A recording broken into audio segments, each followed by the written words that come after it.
അത് ഹിന്ദുവിന് കൊടുക്കും പോലെ, ക്രിസ്ത്യാനിക്ക് കൊടുക്കും പോലെ മുസ്ലിങ്ങൾക്കും കൊടുക്കും.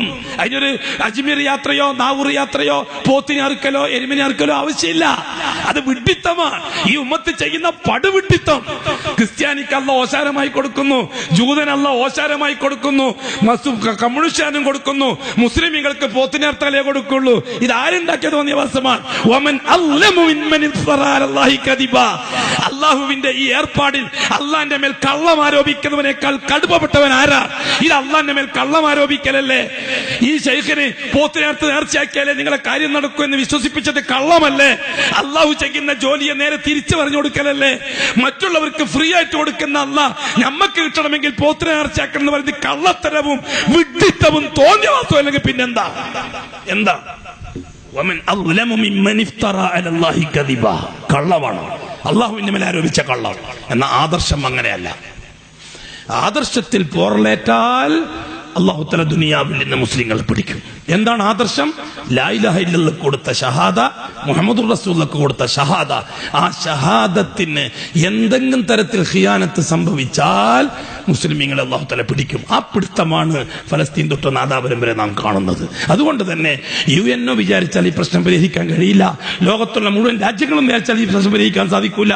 ലോകത്തുള്ള മുഴുവൻ ഭരണ സംഘടനകൾ വിചാരിച്ചാൽ സാധിക്കൂല. ലോകത്ത് മുസ്ലിം പ്രശ്നം പരിഹരിക്കാൻ ഒറ്റൊരു മരുന്നേ ഉള്ളൂ: ഷഹാദത്തിൽ അമാനത്ത് പാലിക്കാൻ തയ്യാറാകുക. വേറൊരു മരുന്നുമില്ല. ലാ ഇലാഹ ഇല്ലല്ലാഹ് കൊടുത്ത ഷഹാദത്തിൽ, മുഹമ്മദുർ റസൂലുള്ളാഹ് കൊടുത്ത ഷഹാദത്തിൽ അമാനത്ത് പാലിക്കാൻ തയ്യാറാകുക. ലാ ഇലാഹ ഇല്ലല്ലാഹിലുള്ള അമാനത്ത് തൗഹീദാണ്, മുഹമ്മദുർ റസൂലുള്ളാഹിലുള്ള അമാനത്ത് റിസാലത്താണ്. ഇനി നിങ്ങൾ ബാക്കി തൗഹീദും റിസാലത്തും എന്താ?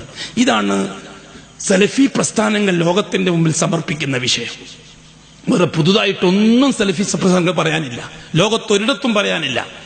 ബഹുമാനപ്പെട്ട അഷ്റഫുൽ ഖൽഖ് തുടങ്ങി സഹാബാക്കൾ ഏറ്റെടുത്തു, ഇമാമിങ്ങൾ ഏറ്റെടുത്തു, മുഹദ്ദിസീങ്ങൾ ഏറ്റെടുത്തു, മുഹഖിഖീങ്ങൾ ഏറ്റെടുത്തു, അത് കഴിഞ്ഞിട്ട് മുജദ്ദിദുകൾ ഏറ്റെടുത്തു.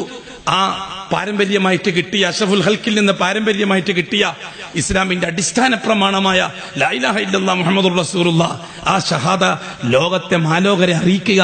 ഇതാണ് സലഫിയാക്കൾ ചെയ്യുന്ന ജോലി, സലഫി പണ്ഡിതന്മാർ ചെയ്യുന്ന ജോലി, സലഫി പ്രവർത്തകന്മാർ ചെയ്യുന്ന ജോലി, സലഫി പ്രസ്ഥാനങ്ങൾ ചെയ്യുന്ന ജോലി. ആരോപണങ്ങൾ വന്ന് എന്തുകൊണ്ടാണ്? 1200 കൊല്ലം പഴക്കമുള്ള ഷീഈയത്തിന്റെ അടിവേരുള്ള കേരളത്തിലായാലും ലോകത്തായാലും ആ അനുഷ്ഠാന രംഗത്തും മദ്ഹബിയത്തും അതേപോലെ തന്നെ ആചാര രംഗത്ത് ഷീഈയത്തും നിലവിൽ കൊണ്ടുവന്ന 98% വരുന്ന മുസ്ലിമീങ്ങൾ സലഫിയത്തിനെതിരായിട്ട് കുരക്കുന്നതിന്റെ അടിസ്ഥാനം എന്താണ്? ഷഹാദത്ത് യാഥാർത്ഥ്യമായാൽ പ്രിയപ്പെട്ട സമൂഹത്തെ ഉപയോഗിച്ച് ചൂഷണം ചെയ്ത് രാജ്യം ഭരിക്കാൻ ഭരണകൂടത്തിനും കഴിയില്ല, അതേപോലെ തന്നെ ആർത്തി തീർക്കാൻ പുരോഹിതന്മാർക്കും കഴിയില്ല. അതുകൊണ്ടാണ് അന്ന് ഇമാം അബൂ ഹനീഫ മുതൽ ഇന്ന് ഒരു ഗ്രാമത്തിലുള്ള സലഫി വരെയും പീഡനങ്ങൾ അനുഭവിക്കുന്നത് ഈ ഒറ്റ കാരണത്താലാണ്. ഇതെല്ലാം നമുക്ക് വിഷയം. നാം അംഗീകരിച്ചിരിക്കേണ്ട യാഥാർത്ഥ്യം എന്താണോ അത് കണ്ണോടച്ച് അംഗീകരിക്കലാണ് ആഖിറത്തിൽ വിജയിക്കാനുള്ള വഴി. അതുകൊണ്ട് ഈമാൻ സ്വഹീഹാക്കുക, അമലുകൾ കബൂലാക്കാൻ ശ്രമിക്കുക. ഈമാൻ സ്വഹീഹാക്കുക എന്ന് വെച്ചാൽ എന്താണ്? നമ്മുടെ ദൈനംദിന ജീവിതത്തിലുള്ള സകല പ്രശ്നങ്ങൾക്കും അള്ളാഹുവിനെ മാത്രം ഇടപെടിപ്പിക്കുകയും ആ അള്ളാന്റെ മുമ്പിൽ മാത്രം സകല പരാതികളും അർപ്പിക്കുകയും ചെയ്യുക. ഇതാണ് ഈമാൻ സഹിയാക്കാനുള്ള വഴി. അമല് കബൂലാക്കാനുള്ള വഴി എന്താ? മുഹമ്മദുർ റസൂലുള്ളാഹ്, മുഹമ്മദ് മുസ്തഫ തങ്ങളല്ലാത്ത മറ്റൊരാളെ നായകനായി പരിഗണിക്കുന്ന പ്രശ്നമില്ല, ഒരു ഇമാമിനെ നായകനാക്കുന്ന പ്രശ്നമില്ല, ഒരു ഷെയ്ഖിനെ നായകനാക്കുന്ന പ്രശ്നമില്ല, ഒരു മൗലാനാനെ നായകനാക്കുന്ന പ്രശ്നമില്ല. എന്തുകൊണ്ട്? അവർക്ക് ആർക്കും ഞാൻ ഷഹാദത്ത് കൊടുത്തിട്ടില്ല. മുഹമ്മദ് അള്ളാന്റെ റസൂലാണ് ഞാൻ ഷഹാദത്ത് കൊടുത്തിട്ടുള്ളൂ. അതുകൊണ്ട് എനിക്ക് കടപ്പാട് മുഹമ്മദിനോടേ ഉള്ളൂ സല്ലല്ലാഹു അലൈഹി വസല്ലം. അതുകൊണ്ട് ഈമാന്റെ കാര്യത്തിൽ കടപ്പാട് അള്ളാഹിനോട് മാത്രം, അഅ്മാലിന്റെ കാര്യത്തിൽ കടപ്പാട് മുഹമ്മദ് മുസ്തഫയോട് മാത്രം. ലാ ഇലാഹ ഇല്ലല്ലാഹ് മുഹമ്മദുൻ റസൂലുള്ളാഹ്. സുബ്ഹാനല്ലാഹ്, എത്ര നല്ല പ്രമേയമാണ്. പ്രകാശിക്കുന്ന ഈമാൻ അള്ളാഹു നസീബാക്കി തരട്ടെ. ഏറ്റവും നല്ല പ്രകാശിക്കുന്ന അവസ്ഥ മരിക്കുന്ന നേരത്താക്കി തരികയും ചെയ്യട്ടെ. സുന്നത്തും ഫർളുമായ അമലുകളെ കൊണ്ട് നമ്മുടെ ഈമാൻ താക്കത്തും ഖുവ്വത്തുമുള്ളതാക്കി അള്ളാഹു കബൂലാക്കട്ടെ. നമ്മുടെ രോഗികൾ, ക്യാൻസർ രോഗികൾ, കിഡ്നി രോഗികൾ, ഹാർട്ട് രോഗികൾ, ട്യൂമർ രോഗികൾ, മാനസിക രോഗികൾ, അപസ്മാര രോഗികൾ, ചെറുതും വലുതുമായ രോഗങ്ങളെ കൊണ്ട് വേദന തിന്ന് കഴിയുന്നവർ, ചിലർ വീടുകളിൽ, ചിലർ ആശുപത്രികളിൽ, കുട്ടികൾ, വലിയവർ, ആണുങ്ങൾ, പെണ്ണുങ്ങൾ, മുസ്ലിമീങ്ങൾ, അമുസ്ലിമീങ്ങൾ, അള്ളാഹു അവന്റെ ഖുദ്റത്ത് കൊണ്ട് ശിഫയാക്കി കൊടുക്കട്ടെ.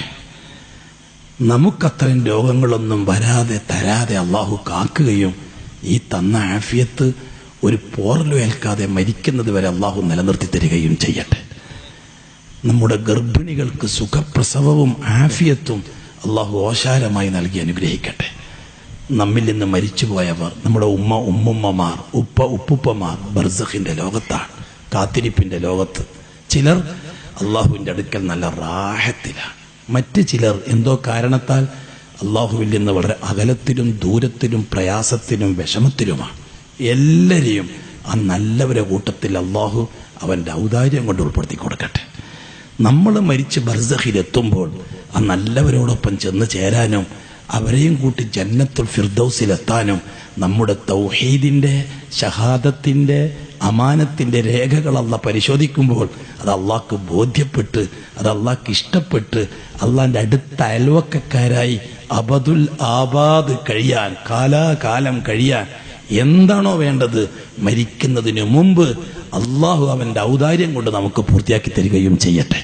أقول قولي هذا والله أعلم وأستغفر الله العظيم. سبحانك اللهم وبحمدك أشهد أن لا إله إلا أنت أستغفرك وأتوب إليك. اللهم صل